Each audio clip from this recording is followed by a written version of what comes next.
But if you want to support the channel, there are a few ways of doing it. Hit the like button on each live broadcast or video. This helps the channel grow. Hit the subscribe button and select the all notifications option. Hit the thanks button to buy a super sticker. You can do this on the live chat too. You can also join our Patreon page or buy us a coffee at the link in all of our video descriptions below. We are also looking for sponsors. If you want our latest advertising rates and how you can get involved, then email John at nufcmatterspodcast1892@gmail.com. Thanks for watching.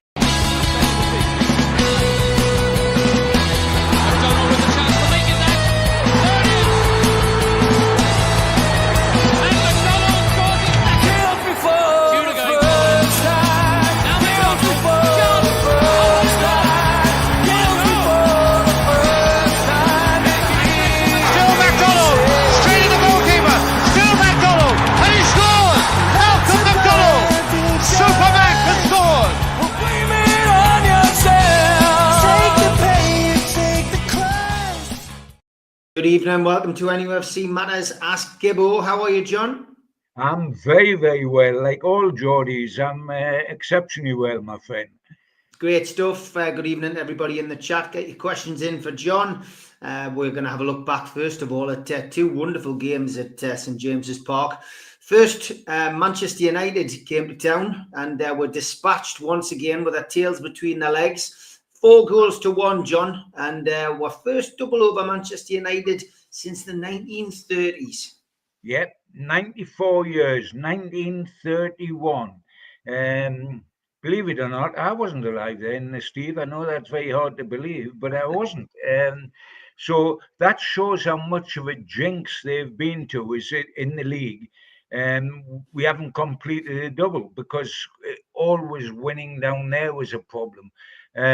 We got that bit done, and to be truthful, I thought we battered them. It was ridiculous at half time that they were level with us. They had one breakaway attack and scored out of the blue. But honestly, I spoke to a couple of people in the press room, including John Anderson, old Newcastle player, and we both agreed with each other, hey, Newcastle are going to go on and win this. We looked so much the better side. Manchester United Trades Prescriptions Act oughtn't to be called Manchester United. They're supposed to be the big side in the country, the traditional side. They looked awful. They were a million miles off us, Manchester United. And we did against them what we've been doing before that and what we continued to do when we played Crystal Palace. And that is the standard for me, Steve, across the board is what's staggering. Normally, you have a standout man of the match and you have a couple of iffy performances, but somebody drags you through the victory. Here, against Manchester United, and again, if I say against Crystal Palace, there wasn't a weakness. There wasn't somebody where you said, oh, blimey, he didn't have such a good one, etc., etc. And you could have selected half a dozen men of the match in both games. And I mean, when you look at what we've done, if you look over all what we've done, Steve, in the last 6 games, and we've won them all, and it includes a victory at Wembley to take our first domestic trophy in 70 years, it's getting better and better, literally. We scored 1 against West Ham, 2 against Liverpool and Brentford, 3 against Leicester, 4 against Manchester United, and 5 against Crystal Palace. I'm not suggesting that's going to be 6 against Aston Villa, mind, because that might just be pushing it a little bit. But we've literally gone 1, 2, 3, 4, 5 in the way the goals have been scored. And I mean, that's incredible. And to score, 9 goals at home in 2 matches in about a space of 3 days. Phenomenal. Amazing, yeah. Mick Mullane says in our last 6 league games, we scored in order 1, 2, 3, 4, 5. So that's the point you were making. That's the point you were making, John. Quite an amazing one, that. Fantastic. It is, Yeah. and that's why I said I hope you're not expecting 6-0 at Aston Villa, because I think we're pushing my luck there. And I mean, we might get 7-0 against Ipswich, but whether we get six, hey, I'd settle for 1-0 at Aston Villa. Don't worry about that. The thing is to keep winning. But we won comfortably against Manchester United, and we won comfortably against Crystal Palace. And bear in mind, their away record was absolutely wonderful until they lost at Man City and almost blew Man City away in the first half. They were 2-0 up at one stage and had a goal disallowed for 3-0. So there have been good victories. And for me, Steve, I don't know about you, what impresses me is the confidence oozing out of every single player. They all know their own game, they all know what they've got to do, and are absolutely confident they will do it, and they know everybody else's game. So it absolutely dovetails brilliantly, and they're playing with such intensity. I mean, in those 6 wins, Steve, where we've gone from 1 goal to 6 goals. In those 6 wins, we've been unchanged. I mean, that's phenomenal. To get so much effort and intensity in such a performance, we've been unchanged and we've had the games won every time before we've made any substitutions. That's the one thing you've got. That's where we've been great, because the substitutions our standards drop with the substitutions, Steve. You will have noticed, and it happened against Manchester United, and it happened again against Palace. When the subs come on, we were 4 up with Man U or 5 up with Palace. The goals stop because we're we're changing great players like the three in midfield. We've taken off Joe Linton and Bruno, like the three up front. We're changing superb players for decent players, but not of the same quality. And we don't score the foots off the accelerator, but we're right to take them off because we've got 3 games in a week, for goodness sake, and that's if we're playing unchanged teams all the time, that takes some doing. 3 games in a week unchanged, so we have to make the subs, but the substitutions, our standards drop, and that's often the way it is. The interesting thing when we come to Villa, and I know we'll be talking about that later on, they have a bigger strength and depth. They have a they if you looked at their bench when they played against Paris Saint-Germain, they had a load of big hitting players on the bench. They When we go down there this Saturday, we will probably go down unchanged because we have been for the last 6. I guarantee they're not unchanged. I bet they make 4 or 5 changes because they can. They've got a deeper squad than us. We've got Gordon that keeps the standard high. But after that, Joe Willock's just come back. Kraft's wonderful is a backup player and does an honest job, but he's not as good as the 2 fullbacks we've got. When we put Longstaff or Miley or Willock in midfield, they're not as good as the 3 that play in midfield. And if we put anybody up front, bar Gordon, across the front 3, they're not going to be as good as Barnes, Murphy, or Isa. So we've got to win games with our starting 11 at the moment, I feel. Yeah, I get where you're coming from with that. I think the only one I would say, potentially on his day, who could probably hold his own is Miley. Had a lot of experience in that midfield, but you're right. That 11, that starting 11 is almost unbreakable at the minute. But when you think about it, Sven Botman, Lewis Hall, still to come into those potential positions, and of course Anthony Gordon. We've got the beginnings of that kind of second 11 that we're going to need going into next season, haven't we? Yeah, we have, and we'll buy to make that better. We'll buy in the summer to make it better because we're guaranteed Europe. I think we're very close to being guaranteed Champions League. And we will get those extra players to help.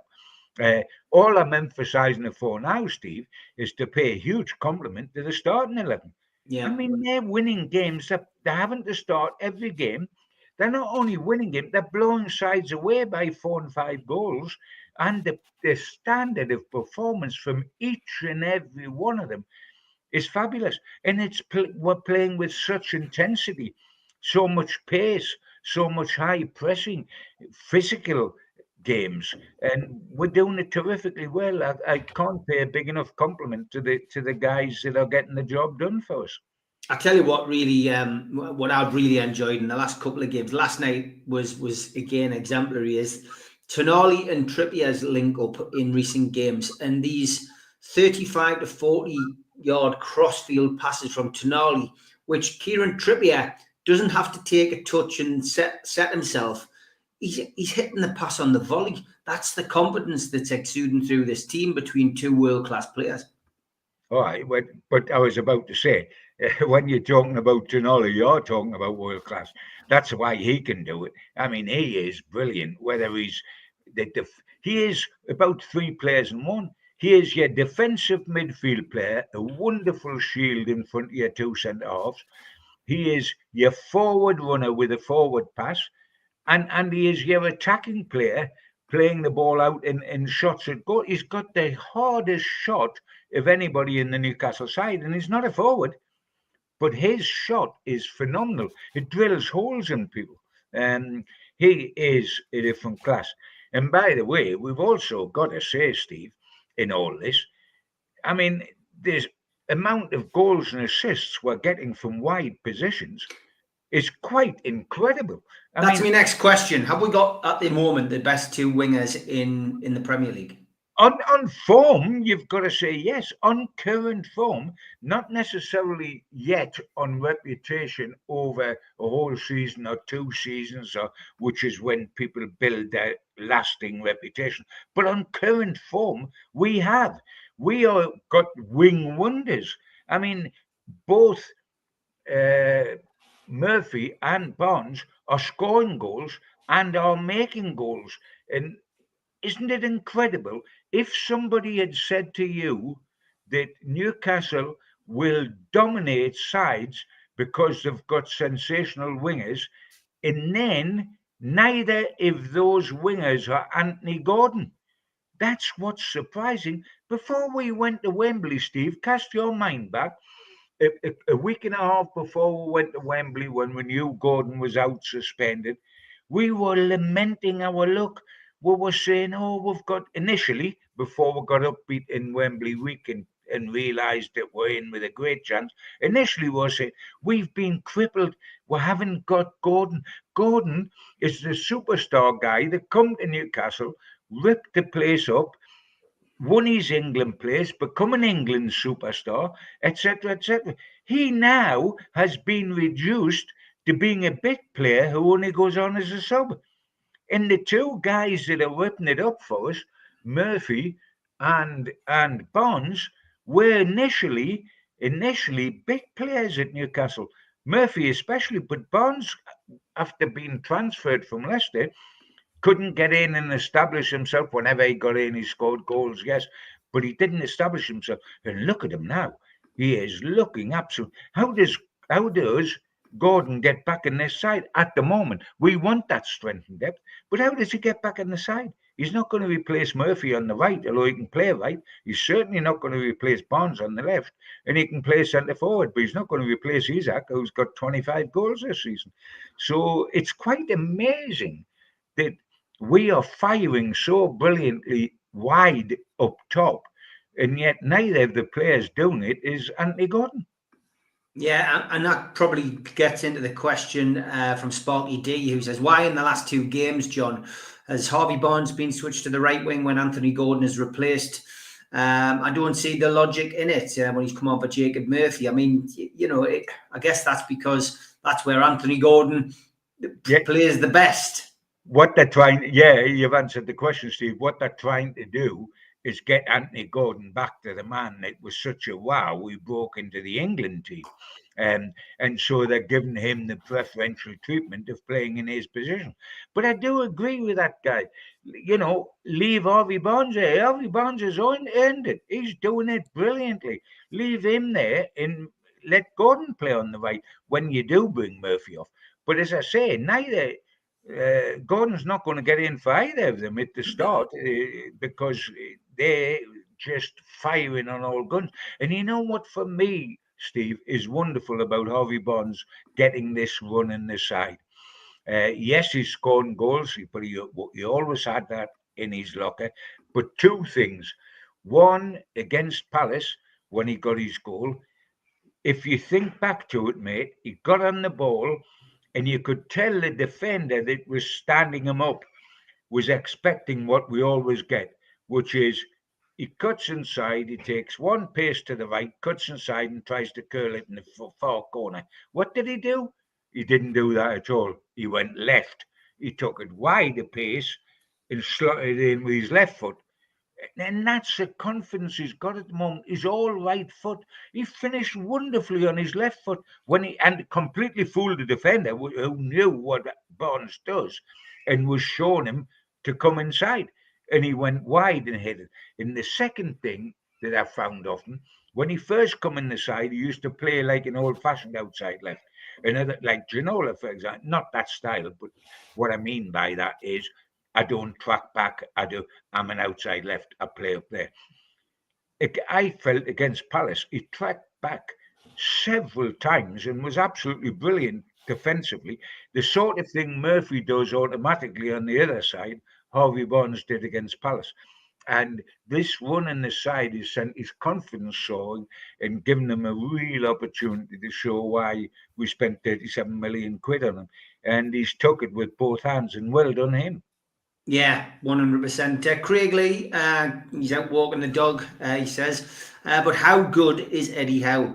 This team is so well drilled, it performs flawlessly without him. Doing it for the gaffer could see 11 in a row. And yeah, of course, we haven't touched on Eddie Howe. Sidelined, unfortunately, John, with a bout of pneumonia. No updates from Jason Tyndall last night, keeping it all fairly quiet as to how his recovery is going. We were told, of course, by the statement that came out prior to the Manchester United game that Eddie would, wouldn't be in charge of the team for Crystal Palace or Villa. But yeah, I mean, it's a thing that's gone round in my mind. The team behind Eddie Howe, who he often pays tributes to.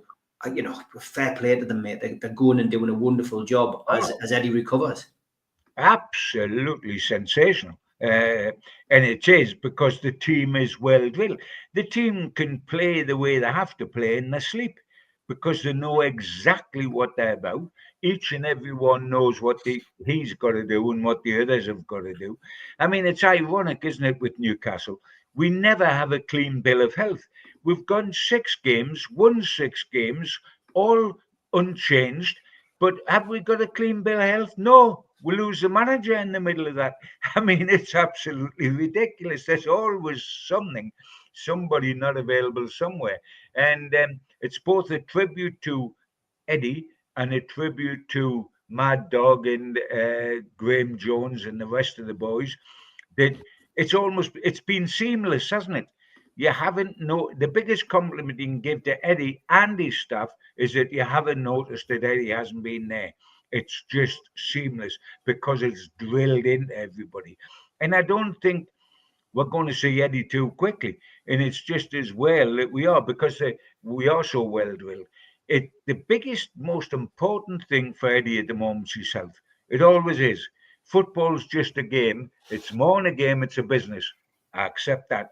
But it's still just a game and a business. It's not life or death.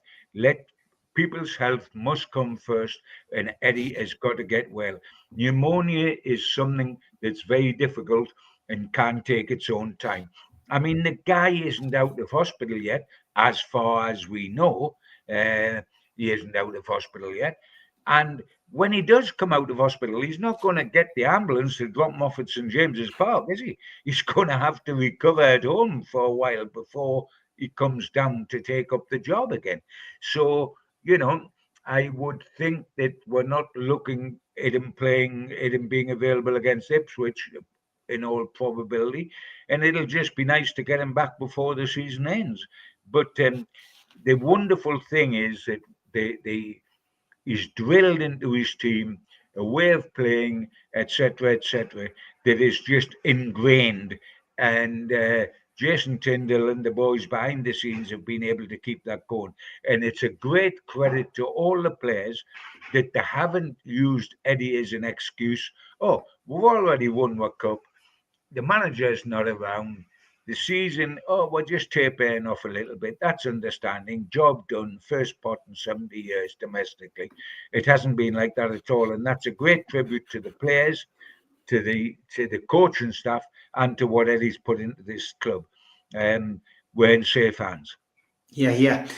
Manchester United game, there was a wonderful tribute to Kevin Keegan by War Flags. The flags on all three, flags on two sides of the ground, the two surfer flags, and the tribute in the East Stand. Kevin Keegan, a legend as a player and a legend as a manager. One of the few people who've done that, John. Yes. Oh, a different class. What he's done was absolutely outstanding in the way he played. And to a great extent, Eddie, who is a huge fan of the Entertainers because of what they achieved, two Premier League runners-up successive seasons, and therefore a huge fan of Kevin Keegan for the way he played. Eddie is trying to replicate what KK did and is making a good fist of it. I mean, whisper it gently, but he could really top Kevin this season because he's won a trophy, which Kevin never did, but Kevin still had an advantage over him. He's had two successive Premier League runners-up, but whisper it carefully, we're only 4 points behind Arsenal. What if he finishes runner-up in the Premier League and the trophy this season? Then he has put KK to bed, hasn't he? Yeah, 100%. Alan asks the question, does Gibbo think we have many players off a title challenging squad? I guess the big test comes next year because we will, in some shape or form, have European football, John. Yes, European football's 100% because of winning the League Cup. At this moment, we are too short to be a title challenge, this particular squad. But perhaps next season we won't be. If we have the sort of summer we're all anticipating, the sort of summer that's required, at least 4 signings to add to the squad and probably the team, goalkeeper, right-sided centre-half, outside right, centre-forward. If we get those players in, we can launch a Premier League title challenge. Yes, it will be difficult to be next season because are we going to actually challenge, not take part in 4 competitions? Are we going to challenge in the Premier League? Are we going to challenge in the 2 domestic cups? And are we going to challenge, not to win it, but to have a deep run in it in the Champions League? That would be a big ask. But we are, as things stand, not far off being to be taken seriously at the top of the Premier League if we do the right job in the summer. This squad hasn't got enough strength and depth if it remained the way it is to produce a Premier League challenge, but it will be strengthened in the summer. Jackie says, Gibbo, if we make Champions League, what would your big name signing be? I'll widen that question really for Jackie as well, because we've seen up close over the last few games against some of the teams that we've played. Mbuma, of course, for Brentford. Mark Gahey last night, somebody who we chased in the summer. I'm not sure how you feel about those players after watching them. John, give us your opinion. Yeah, that's a good question. I mean, first and foremost, on who we should sign, I'm more about what positions we should sign. I'll actually leave the signing, into the hands of Newcastle United. And why I will do that, rather than say, oh, I would like Joe Bloggs and you've got absolutely no chance of getting him or whatever. Who have Newcastle United brought in that's been a failure? I mean, their signing record since the takeover and since Eddie Howe become manager has been absolutely wonderful, spot on. In some cases, it's been a delayed impact, Steve. It was a delayed impact with Livramento and Hall because they had a season of bedding in, but this season have looked sensational. It was a delayed impact of Tonali because he was banned for 10 months. It wasn't immediate, but they've all, I mean, Trippier, there's been a second coming of Trippier, Botman, Isaac, 25 goals last season, 25 goals this season, and it'll be more by the time we've stopped playing. I mean, this Bruno, the signings we've made have been absolutely incredible. Marumba looks a very good player. Gay, I've got a feeling that he won't be the guy we take because he's 70 million plus, and I don't know that we want to spend that much on one position. And if it was, it might be further upfield than a right-sided centre half. I tell you what, he's done magnificent for us since he's something like our third top scorer now, isn't he? With his goal league. I mean, he must be trying to curry favour with Eddie Howe, mustn't he? I'll come and help you out, Governor. I'm helping you out now. You know, I mean, the crucial goal last night, which turned what was potentially a 1-1 with the penalty into a 2-0 within seconds. He took it away brilliantly from an assist by Harvey Barnes, didn't he? I mean, it's been amazing, really. I'm looking to get the right positions taken care of. I have enough faith in the people that buy to be able to say they'll get it right. For example, if they decide the goalkeeper is James Trafford and they virtually have done that already, I say, okay, I'll take that. I mean, with Burnley this season, and I know it's a division down, but he's set a record, I think, and Burnley have set a record for clean sheets and goals conceded, etc. He's got in the England squad. He is a huge goalkeeper of the future. If he's the goalkeeper that Eddie wants, I'm happy to have that. I don't want to impose my goalkeeper on them, because they've done the job brilliantly. But I want to make certain we get 4 minimum in the positions we've talked about. That's what's important for me. They can sort out the detail. They've had scouts out week upon week upon week upon week, and they'll sort out who the targets ought to be. Because I'll repeat what I've said. Who has been a disaster that's been signed since Eddie Howe arrived? Yeah, I would agree with you, John. Barry's making a point in the chat about Asula, but we haven't seen enough of him, Barry. And I think you've got to go back to what Jason Tyndall said in the press conference the first press conference he did. He was asked about Asula, or Asula, however you want to pronounce it, a couple of occasions by different journalists, and he basically said he's a work in progress. He's a young lad, and like Tino Livramento and Lewis Hall before him, they would be taking the time with him. He's coming on in leaps and bounds. He's doing very well behind the scenes. And the key phrase to me from Tyndall was, he's like, he reminds me of a very young Callum Wilson. Now, if he has half the career that Callum Wilson did, he's going to score some important goals for Newcastle. But far better, take your time with the player, John, than rush the kid in, chuck him in at the deep end. Even last night, I was saying 5-0 up, give Asula a chance. Brought Callum Wilson on again, and I get it, he's the senior pro. Maybe this could be his last season, who knows? But maybe Asula is doing things behind the scenes, and it sounds like it, which the club like, but they want to see more of it, and they want to see him continue in the same vein before they unleash him.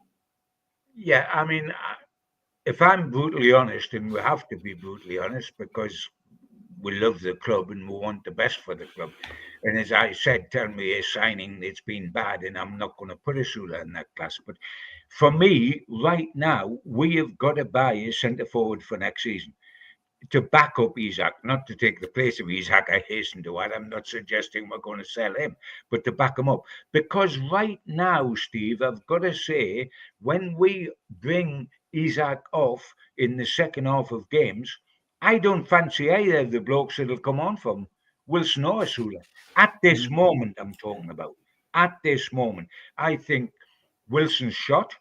I think, God bless him, he scored 49 goals for us. He's done a terrific job. He'll go with all my thanks and the thanks of all Geordies, I would think. He has done terrific, but he's shot. He's running around now and he's not getting even in contact with the ball. It doesn't look like finishing. He looks a million miles off scoring a goal when he comes on. And Asula is the exact opposite. Blistering pace, wonderful enthusiasm, but he's as raw as it's possible to be. He's got more rough edges than anything else. He is a potential for the future, but he is nowhere near Premier League class today. That doesn't mean that he won't be next season or the season after. Not at all. He is what Jason Tyndall said. He's a work in progress. But I don't want him to be our backup centre forward next season, Steve. If we go in the Champions League and we're wanting to push at the top of the Premier League, Asula is not our backup striker. He's not ready yet. I would be tempted if we buy a centre forward in the summer to back us next season. I'd be tempted to send Asula out for a season on loan and let him get games in the Championship. He hasn't got a lot of games. He didn't get a lot of games at Sheffield United. He needs games. He needs experience. He needs to learn how to do it. And you can read all the theory books. You can do everything in training. You learn on the pitch. You learn in games. You learn when decisions have to be made quickly. And he's got to just slow down his game. Not his physical game. He's quick. That's an advantage. Mentally, he's got to slow down. His brain's going as quick as his legs. He's not giving himself time to think and get it right. He may well be a player for a future, but I would sign a centre forward and send Asula out for 12 months on loan, because what he'll learn in that 12 months will be huge. He will not learn by sticking at Newcastle and playing 3 minutes at the end of every other game when he goes on. And if we get a big centre forward, not a big centre forward, an experienced one to be a genuine backup to Isak next season, then he's not going to get a lot of opportunity. Send him out on loan, let him learn, and then let him come back and be a good player for us. Okay, interesting stuff. Steve wants Chris Wood back. Yeah, he's done all right this season. Steve, listen, don't get me going on that one, mate. And also, I can hear the relapse that Malcolm McDonald's just had there. Stephen Kennedy says, does John know anything about this Spanish wonder kid? Newcastle, of course, lined up to sign Cordero, I think his name is, from Malaga, and he's done quite well, John. And he's a winger, another winger, but 18 years of age, one for the future. Yes, but you know, how quick's the future? I think he's further down the line. We've just used the example of Will, haven't we? Will Asula. Yeah. You know, a young one for the future. I think this kid is closer to being ready for a bench position with the first team than Asula is. I think Asula is 2 seasons off at the very least. I think Asula is one for the future. This kid could well sit on the bench next season if we don't put him out on loan. If we're going to put him out on loan, he's played 30-odd games in La Liga this season. If we put him out on loan but keep Asula, what's that all about? Asula is the one that wants to go out and learn how to play at this level. This kid has already showed he can play at La Liga, and hey, La Liga is not a duff league. Believe you me, everything I'm hearing about this kid, he's got a real chance. He's got a real chance. And I'm not meaning he's going to throw Murphy out the team automatically, this kid, because he's not going to. But he's got a chance. And do we lend him back out to them for next season? Well, I would rather have him on the bench than Will next season, to be truthful. Okay, Alan, Supermac hasn't been on the show for a few months. He's not the greatest of health at the moment. Problems with his back. Very uncomfortable for him to be able to sit and do a podcast, and unable to go to the games as well, Alan. But you mustn't have watched for a while, because we do try to give an update each week. No change is the update, though. But we do pass on your best wishes. John speaks to Malcolm and Carol on an intermittent basis, and we always pass on your best, and he's fully aware that everyone is thinking about him, so thanks for that. Ken Robinson says, for all those shouting for Asula, mark my words, he will not make the grade. He's coming up 22 and won't make the grade. He's not Premier League standard. All about opinions, Ken. No reason why he can't go straight on the bench, says John, just talking about the young lad as well. Yeah. And Denise says, we've already signed one Spanish youngster, but think we're looking at another, if we can believe the comments. Yeah, lots of rumours and that flying around. It's starting already, the transfer stuff. I think the big thing as well, John, in the summer is that Newcastle, should they compete in the Champions League next season, have to follow those rules again. And that involves homegrown players. Newcastle have to have a certain amount of homegrown players. It's going to be a summer where we may have felt that one player might leave, but that player may find he's going to get a year extension on his contract because we need a homegrown player in the squad. It may be a salvation for the likes of Sean Longstaff and even Gillespie.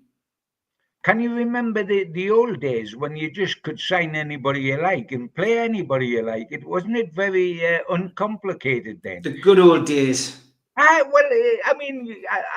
not stuck in the past, and I don't wish to be stuck in the past because some of the past is horrible and the present's mighty wonderful. So I don't want to be stuck in the past.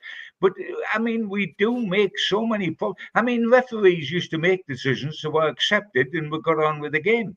You could sign anybody you like, play anybody you like, sell anybody you like, and didn't the world go round and football still went round? Now you've got to work out how many players were bought by this club, how many do this, how many do that, how many blow their nose on a Wednesday and others on a Friday, and then there's so many rules and then come match day. Crikey me, we might have to have a fag for 4 minutes while VAR decides whether it's a goal or not. And then we have two celebrate. But then players don't celebrate scoring anymore. They've got to wait 4 minutes for VAR, and then they can give a little dance of joy. Life is more complicated now, isn't it, within football? In some ways, that's a shame. In some ways, that's a shame. I'm a great believer. If you can afford them, get them, and if you can't, don't. But I would like to be able to get on with things. And the wonderful thing about Newcastle this summer is they probably can get on with things because they've been so frugal in the last transfer windows. And we've come to fruition. But you know what's staggering, Stephen, what I love? If you go back a little while, we started this season very well. We weren't playing well, but we got a lot of results. But we hit an iffy time. Can you remember when we hit the iffy time this season? When we were getting beat at home by, I don't know, Bournemouth and a succession of sides that weren't capable of doing that in the past. And we sank to whatever, 9th, 10th. But all of a sudden, we got our form in the League Cup. We beat Arsenal home and away in the semi-final, Liverpool in the final. And we've just gone on from that. And this season could, and I'm whispering it gently, end up being the best season we've had since the takeoff. We are in line to have won our first trophy domestically in 70 years and finishing second or third in the Premier League. God blimey, is that a good season of a good season? And just a reminder, who predicted that at the start of the season? Me.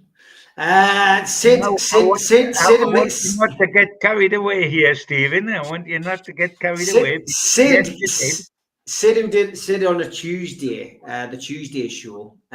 He's going to be the outright winner though, because he predicted the League Cup and finishing third. I predicted the FA Cup and finishing third. So if we do finish third, it'll be a major achievement. Craig Lee says, do you think we'll go for Chris Rigg in the summer? Because lots of rumours been circulating about Chris Rigg. We know his family are black and white, but he's playing for Sunderland at the minute. Do you think that's a possibility, John? I think it's a possibility. He's well admired, but I don't think it's, can I put it this way? It is a possibility. It's not a priority. So if I really had to stick my door on what's going to happen, I would say, no, it's not going to. And Sunderland would certainly like to direct him to another club, not to us. His family would certainly like him to come to us. But it's a possibility, but not a priority. Okay, Champions League squads this year. Just googled it there, and the total homegrown players needed is an 8 minimum. So that was the point I was trying to make. And somebody In the said squad, yes. in the squad. So yeah, that is going to be interesting to see what we do. Just going back on last night's game, Philip Shuttleworth says, "Do you think that was a penalty against Pope last night, John?" To be truthful, I thought it was harsh. I did. I thought it was harsh. I think he got a touch on the ball. I think goalkeepers have a right to challenge in a congested area, etc., etc. I thought it was harsh. I've got to say, it was also a very bad decision of Pope to come. I mean, that was the crazy thing. He went into no man's land when he had no reason to do so. It was a ridiculous decision of Pope to come, but it wasn't as ridiculous as the penalty was. I mean, the penalty kick. I mean, goodness gracious, Eze is a top player, but I'm telling you what, that shuffle he did on the way up, his shot almost didn't have the strength to reach Pope. Pope, if you look at it again, Steve, as he was coming up to take the penalty, Pope went to his right side. He put his strength on his right side. The shot went to the left. He had time to check back and go down. In fact, he could have gone down in stages like these great big chimneys when they're blown up, they go down slowly in stages. He could do that. I thought, if we're not careful, the penalty's not actually going to get as far as reaching Pope. It is one of the worst penalties I've ever seen taken. And I think it was deserved that it didn't happen, because I thought it was harsh in the first place. But it was that moment was the turning point of the game, because they could have gone 1-1, and within seconds we were down there and it was 2-0 and it was game over. If it had gone to 1-1, I still think would have blown Palace away the way Manchester United went to 1-1, we blew them away. But it was a turning point of the game. I thought it was a harsh penalty decision. I really did. And I thought it was a blinking awful taken penalty. And thank goodness for that. Paul Applewhite says, does Gibbo still keep in touch with my a good friend, my late dad's Doug Weatherall, and good old Alan Oliver? Do you still keep in touch with the chaps? Yeah, I've talked to both of them in recent times. As far as Doug's concerned, he's lovely. He's enjoying retirement. He's a football fanatic. He goes to both St James's Park and the Stadium of Light to support both clubs. He is dyed in the wool. He is from the 1969 First Cup situation. Alan Oliver, a few months back now, I had lunch with him and Sir John Hall and a couple of the Magpie group, just reminiscing, etc., etc. Alan's smashing. He's enjoying his retirement. He's not a great lover of football and going to matches. He doesn't come to St James's Park very little at all. His great love in socially in terms of sport was going to watch cricket and watch Durham play. He loves a day sitting out in the sun watching Durham play down by the riverside, and good luck to him for that. But two boys from a very warm past from my point of view. Yeah, Alan Oliver was behind me this season. We had a good bit nada. I've got to know Alan very well when I was doing the fanzine back in the day. But yeah, top blokes, both of them, him and Doug Weatherall. John Spence says, I see the environmentalists have started a petition to stop the stadium on Leazes Park. It's got 11,000 signatures. John, this has got a feeling of deja vu about it. I remember when I was doing the fanzine back in the 90s, and Sir John Hall was looking to do exactly the same. We had exactly the same problems. Yes, you will. Of course you will. I mean, and I can understand it. There's people that aren't football people that don't want this to happen, don't want that to happen. I mean, if you started, you'll have 11,000, and I respect totally their right to object and reasons why they do object. But if you look on the other side and you said, right, who wants it to happen? you'll get 50,000 people that are Newcastle United fans saying they want it to happen. So it'll be 50,000 for 11,000, etc. Wherever we go, whatever you do, you'll have people for it and people against it. I don't dismiss it lightly because I understand, and people have an absolute right to stand up for what they believe in. But there's nothing happens in this life without uh, groups that stand against an official decision, and it's nothing's official yet. But that happens, and they've got to be respected. But in the end of the day, you can't please everybody all of the time, and we'll wait and see what comes out the other end. Birthday boy Barry Hogan's in the chat. Happy birthday to Barry. John, I was gutted I never got a chance to see Mick Martin play. Did he deserve the Zico nickname that he had? Happy birthday, Barry, my friend. I tell you what, if you talk to Mick Martin, he'll say he definitely deserved to be called Zico. I think it was said lovingly. I mean, we would all want to be Zico, wouldn't we? Goodness gracious, if anybody's got any memory of seeing Zico playing, we're talking world class there. Mick, who I adore and is a lovely, lovely man, I would suggest was at least 1% beneath world class in his playing career, but it was a term of affection, and it was nice to hear. But what he was a footballer, Mick, and by that I'm putting the emphasis on a footballer as opposed to a hard man, as opposed to a killer, as opposed to a midfield destroyer. He was a creator, and he therefore was part of the beautiful game, and I have a lot of time for Mick. Yeah, Mick's a top lad. See him quite a bit, and always got time to chat. Does a lot for the dementia cafe as well that St James's Park has every month for those people who have suffered with dementia. But yeah, one of football's nice guys, Mick Martin, a very nice fella. And yeah, still a big Newcastle United fan, still works in the area as well. Just another person who settled in the northeast. I've got time for maybe one or two more questions. Roger Cook just wants to know if we got a defensive midfielder a bit sooner in this takeover. Do you think we would have been better sooner? I mean, it happens when it happens, doesn't it, John? Sandro Tonali's come in, and wow, what a player! Oh, I mean, absolutely. And there was no hint when he first come in before the ban.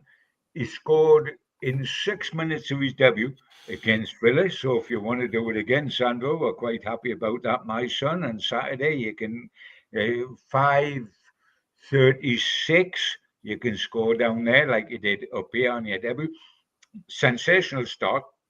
Then I thought he settled in, and we wondered what he was and what he was going to do, and he was a bit average for 52 million, etc., etc. I don't think Newcastle knew exactly what his position was. Yes, midfield, but is he going to play on the right flank? Is he going to be defensive or attacking? Is he going to play central? What exactly is he going to do? That's got to dovetail with Bruno, who's good in a local hero and was bound to be made captain. And of course, there was Big Joe. So could they all fit in? We weren't quite certain. Then he suddenly gets his suspension, and we thought, goodness gracious me, we're going 10 months here with a £52 million player, and we've hardly seen him, and what's he got? And he also looked body language as if he was, when I say out of his depth, I'm talking about socially, not on the field. Didn't know the language. Could he settle in? What about his love affair with AC Milan, the love of his life, where he was a huge fan of the club, etc., etc. He come back from that suspension and was sensational. They still had to decide how to settle him in to get the best out of him and Bruno and Joe Linton, three individuals, but there had to be a collective item, and that's what they've become. And I tell you what, we have some super players in Isaac and wingers, and I put Gordon in that, and Livramento is a Rolls Royce, and let's not forget what Hall's done and all that. But I'll ask you one question: have we got a player that's better than Tonali? He is absolutely the dog's dinner. He is terrific, and all this business we're getting. You know what's it's both wonderful, it's unpredictable and stupid. That the minute you're successful, all your good players are linked with some other club. They must go to a bigger club, a better club, etc., etc. Listen, mateys, we've won a trophy this season and we're going to finish at least third top and be in the Champions League. Who needs to go anywhere? Nobody needs to go anywhere. They're lucky to be here, and we're going to bring some more good ones here as well. And as for Tonali, by the way, Tonali's so good. Why is he just linked with a return to Italy? All the clubs here should want him. They're not going to get him, but they should want him because that's how good he is. Why aren't all the English clubs covering him? I tell you what, because they've covered Gordon, Liverpool, they've covered Bruno, they've covered Isaac. Everybody wants Isaac, and they're not going to get him. But why don't they want Tonali? Of course, they know what he is in Italy. But why should he go to Juventus? They're skint, they're hopeless, and they want to give us Kelly as part of the deal. I mean, do they think we are a slate short of a full roof or what? Like, Alan Thompson says, in your time, John, is this the best midfield that we've ever had? That's a big statement. And I've also been asked if this is the best midfield in the Premier League, and that's a big statement. But I'm very tempted to say yes and answer to both because we've had some wonderful midfield players, but down the years, and you can go into Gaza and Little Hebby and everybody. We've had wonderful midfield players, Tony Green, but have we had a three that go as well in dovetail as well as, and isn't it quite surprising, Steve? If you go back to when Tonali joined us and didn't have too great a start, there was some people saying these three are great individuals, Tonali, Bruno, and Joe Linton, but can they play together? You can have three individuals who are wonderful, but if they don't dovetail, then it's no good. They dovetail. And I think as a three, I can't think of it in Newcastle midfield it's been better. Yeah, I would agree. And it's that little change that they made, that little change with the positional play. That's all Eddie had to do. And he found it. He worked on it and he found it.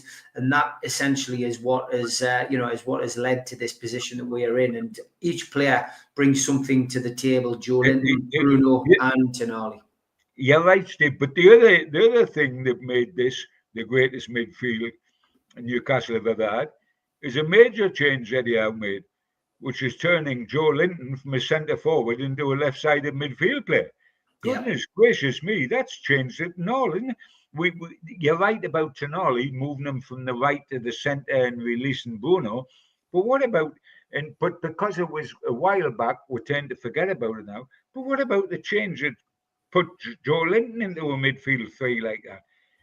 I mean, as a centre forward, he looked as much use as a glass eye. But as a midfield enforcer, he's magnificent. Craig Lee says, does Tonali run home after the match on his days off, ride a bicycle back to Italy? With the engine he's got, nothing would surprise me, Craig. His engine is absolutely phenomenal. He's like Duracell Bunny, isn't he? He's wound up and he just goes on and on and on. I mean, when we bring off our midfield, when we're 4 up against Man United or 5 up against Palace or another game, in general, we'll look to bring off Bruno and or Joe Linton. But we don't look to bring off Tonali because he can go and go and go and go. And by the way, we'll have to bring off Joe Linton because we love him to death. But he's all, I mean, Man United, why to bring him off before he went 6 rounds for the Northern Area Heavyweight Championship against Ugarte? Because he was one booking away from a 2-match suspension, and he was about to train him. It took 3 players, it took tugs to pull him off the field to get him off before he trained him. And he's a passionate guy, and we don't want to take any of that away from him because it makes him the wonderful player he is. But when he gets that glazed look in his eyes, you've got to send the tugs on to get attached to him and drag him off the field. And we've done terrific to get to this stage without him getting that last booking, which would have produced a 2-match ban. But isn't it amazing as well, Steve? You know, I have a little smile. Bruno and Joe Linton, both Brazilian, both emotional, both wear the heart on the sleeve. Last season, Bruno was in grave danger of a too much ban and went for yonks without a booking to avoid it, if you Yeah. remember. And then Joe Linton, going to have a too much gone yonks without a booking to avoid it. It just shows that when the chips are down, they can discipline themselves.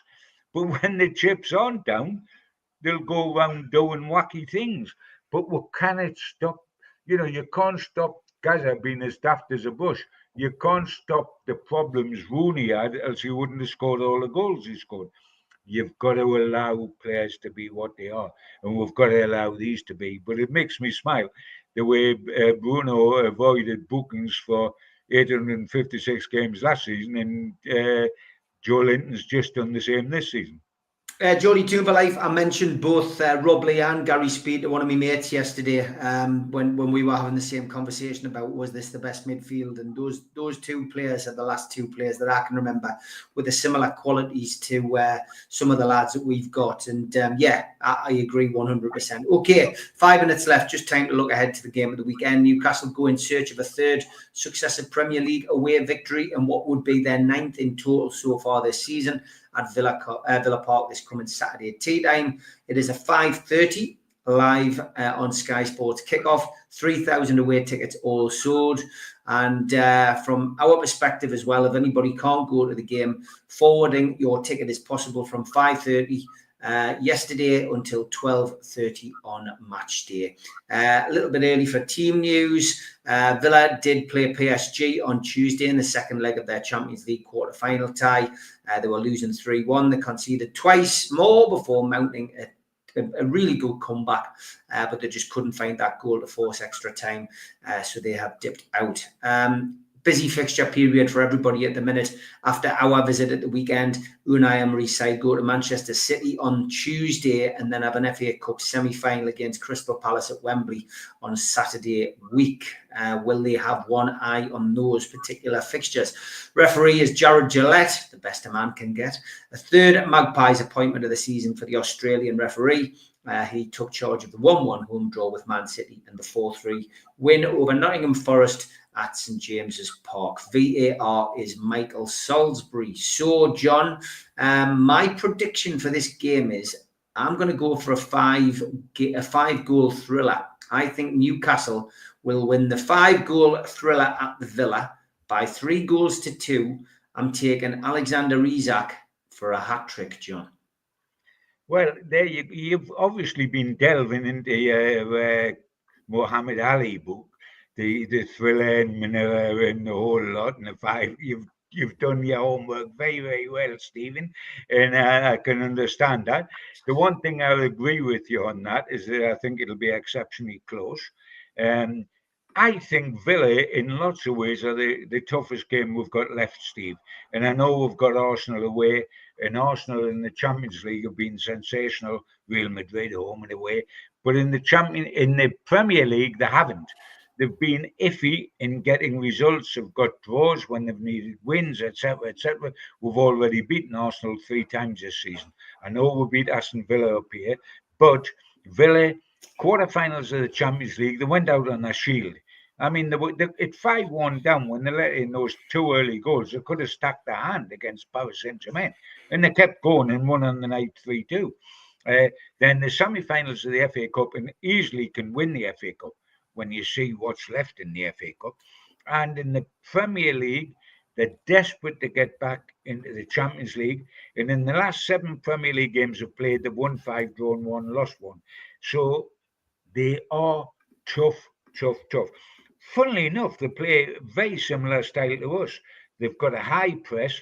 Their game's full of intensity, and they play with pace and power. They play our way.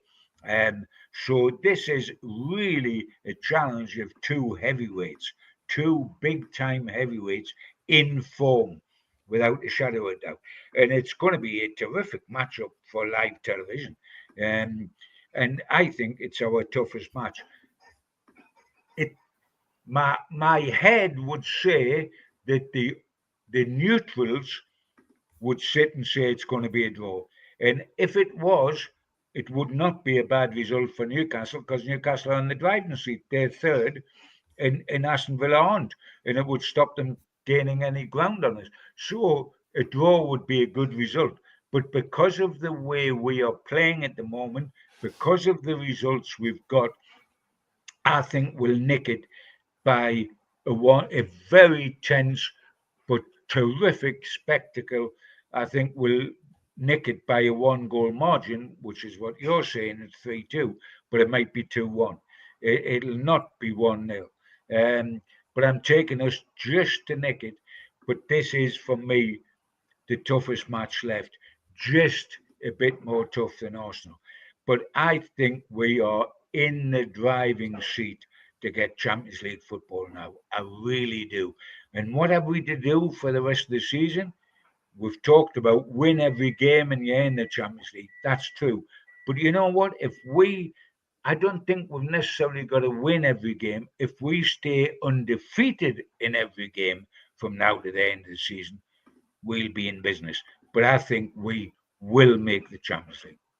Great stuff as always, John. Thanks everybody for tuning in. Back tomorrow, 5 o'clock with the three amigos. John, see you next week. Take care, big man. All the best.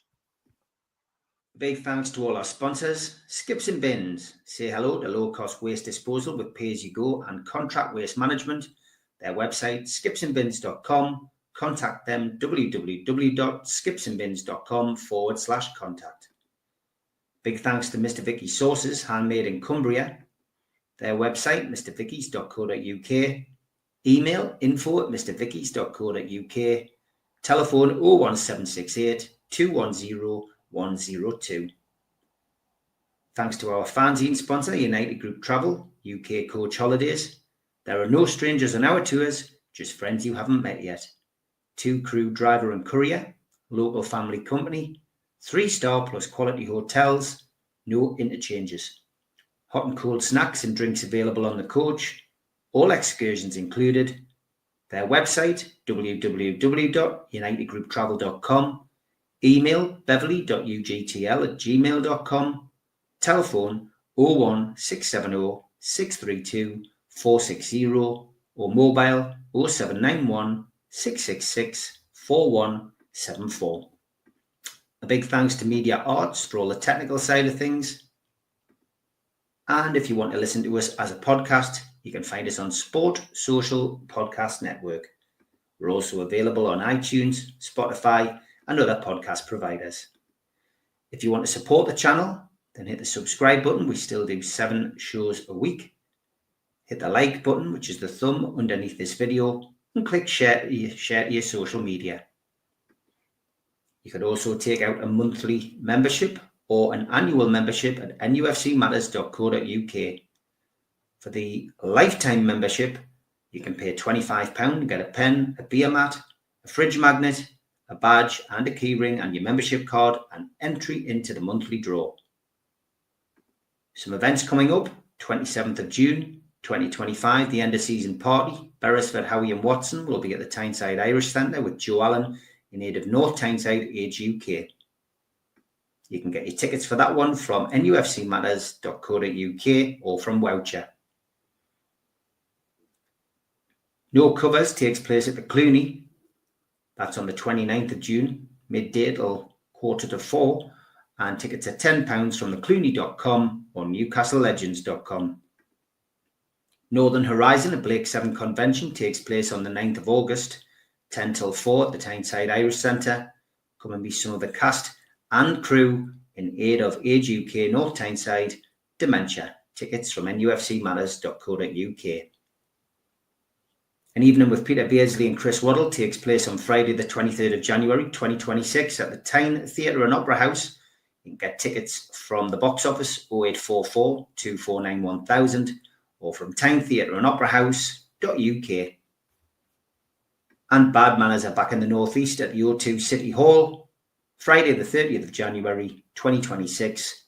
Tickets from ticketmaster.co.uk.